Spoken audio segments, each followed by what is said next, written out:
Stellen Sie sich vor, Sie stehen im Herzen Athens, vor mehr als 2400 Jahren. Die Luft vibriert förmlich von hitzigen Debatten und dem Stimmengewirr der Bürger.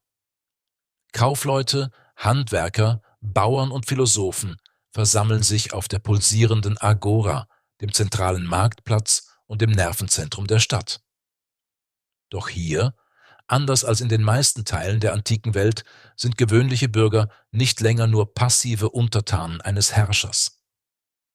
Sie sind zu aktiven Gestaltern geworden, die das Schicksal ihrer Stadt selbst in die Hand nehmen. Was bedeutet es, wirklich frei zu sein? Wer verdient es, eine Stimme in der Gesellschaft zu haben? Und wie konnte ein kleiner, unscheinbarer Stadtstaat an der felsigen Küste Attikas eine der revolutionärsten Ideen der Menschheit hervorbringen? Die Demokratie? In dieser Dokumentation reisen wir zurück in der Zeit, um das facettenreiche Leben der Athener im 5. und 4. Jahrhundert vor Christus zu erkunden. Wir werden aufdecken, wie Politik, Philosophie, Krieg und Kultur untrennbar miteinander verwoben waren und so das Fundament für ein politisches System schufen, das uns bis heute inspiriert, herausfordert und als Vorbild dient. Um die Geburt der Demokratie in Athen zu verstehen, müssen wir zunächst einen Blick auf die Epoche davor werfen.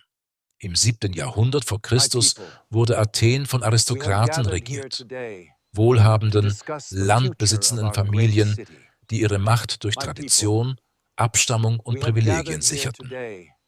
Die einfachen Bauern, die unter der Last von Schulden und Armut litten, hatten kaum ein Mitspracherecht bei der Regierung ihres eigenen Staates. Die sozialen Spannungen wuchsen und drohten, die Gesellschaft zu zerreißen. Ein Name aus dieser Zeit ragt besonders heraus: Drakon, ein Gesetzgeber des 7. Jahrhunderts, dessen drakonisches Gesetzbuch so unbarmherzig war, dass selbst geringfügige Vergehen mit dem Tode bestraft wurden. Seine Reformen brachten zwar eine gewisse Struktur, aber kaum Gerechtigkeit. Dann um 594 vor Christus. Christus trat Solon auf den Plan, der als einer der großen Reformer in die Geschichte einging. Solon hob Schulden auf, befreite viele versklavte Athener und ermöglichte eine breitere Beteiligung am politischen Leben. Doch die tief verwurzelte Ungleichheit blieb bestehen. Ein Jahrhundert später sollte Kleisthenes das wahre Fundament der Demokratie legen. Er reorganisierte die Bürgerschaft grundlegend in Phylen, Stämme, die nicht mehr auf Reichtum oder familiärer Herkunft, sondern auf geografischer Zugehörigkeit basierten. Dieser geniale Schachzug zerschlug die alten Machtstrukturen der Adelsclans und verlieh den einfachen Männern endlich eine wirksame Stimme. Zu Beginn des 5. Jahrhunderts vor Christus. Christus begann Athen intensiv mit Volksversammlungen, Räten und Geschworenengerichten zu experimentieren. Und unter der Führung des charismatischen Staatsmannes Perikles erreichte Athen den absoluten Höhepunkt seiner demokratischen Macht und kulturellen Blüte. Die Volksversammlung und das politische Leben. Das Herzstück der athenischen Demokratie war die Ekklesia, die Volksversammlung. Jeder freie männliche Bürger über 18 Jahre hatte das Recht, teilzunehmen, zu debattieren und abzustimmen. Stellen Sie sich Tausende von Männern vor, die sich auf dem Pnyx-Hügel versammeln, ihre Stimmen in leidenschaftlichen Reden erheben und über Krieg, Frieden und die Gesetze ihrer Stadt entscheiden. Aber wer zählte überhaupt als Bürger? Nur freigeborene athenische Männer. Frauen, versklavte Menschen und Ausländer mit Töken waren von der politischen Teilhabe vollständig ausgeschlossen. Von einer Gesamtbevölkerung von rund 300.000 Menschen besaßen nur etwa 30.000 die vollen politischen Rechte. Die athenische Demokratie war also zugleich bahnbrechend und streng limitiert. Die Gerichte und die Justiz. Die Dikasteria, die Volksgerichte, waren von ebenso entscheidender Bedeutung. Geschworenen Gremien, die aus Hunderten, manchmal sogar Tausenden von Bürgern bestanden, wurden per Losverfahren ausgewählt. Es gab keine Berufsrichter, die den Vorsitz führten. Die Gerechtigkeit lag direkt in den Händen der Bürger selbst.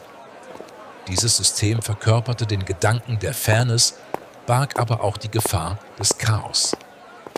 Reden vor Gericht verließen sich oft mehr auf überzeugende Rhetorik und persönliche Angriffe als auf Fakten und die Wahrheit. Alltagsleben in Athen. Jenseits der Politik war das Leben in Athen pulsierend und vielfältig.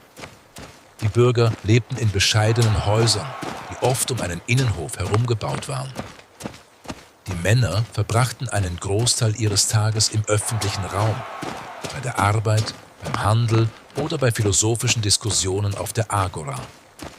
Von den Frauen wurde hingegen erwartet, dass sie im Haushalt Oikos blieben und die häuslichen Angelegenheiten verwalteten. Kinder lernten Homers Epos auswendig und wurden in Musik, Dichtung und grundlegender Arithmetik unterrichtet.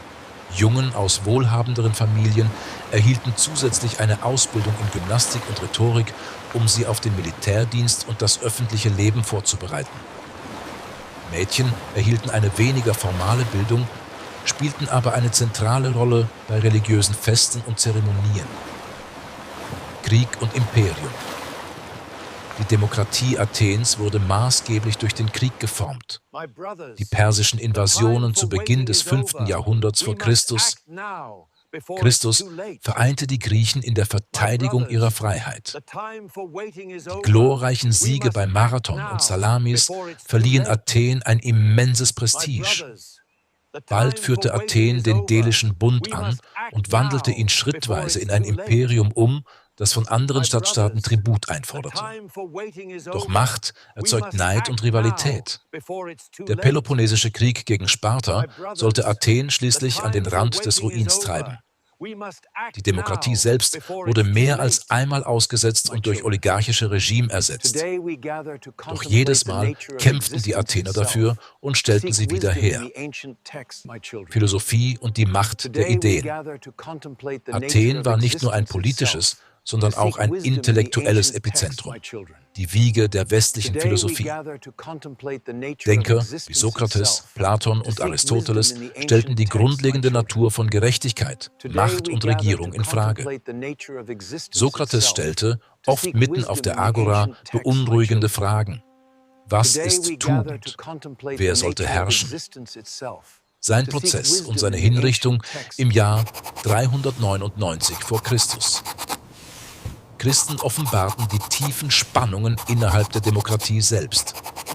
Sein Schüler Platon misstraute der Demokratie zutiefst und bezeichnete sie als die Herrschaft der ignoranten Masse. Aristoteles, pragmatischer, studierte Verfassungen und klassifizierte Regierungsformen und legte damit den Grundstein für die moderne Politikwissenschaft. Athen war auch nicht nur eine Stadt aus Stein und Marmor, sondern ein lebendiges Laboratorium für Ideen, die die Welt verändern sollten. Warum ist die athenische Demokratie heute noch von Bedeutung? Heute lebt mehr als die Hälfte der Weltbevölkerung in einer Form von Demokratie. Verfassungen, Parlamente, Geschworenengerichte, sie alle tragen das Echo des antiken Athens in sich. Die Idee, dass gewöhnliche Menschen und nicht Könige oder Götter über ihr Schicksal entscheiden sollten, bleibt bis heute radikal und kraftvoll. Aber die athenische Demokratie erinnert uns auch eindringlich an ihre Schwächen. Die Ausgrenzung von Frauen, Sklaven und Fremden ist ein dunkler Fleck. Demagogen konnten die Massen mit feurigen Reden manipulieren. Entscheidungen wurden oft eher von Emotionen als von Vernunft geleitet. Erkennen wir darin nicht Parallelen zu unserer eigenen Zeit?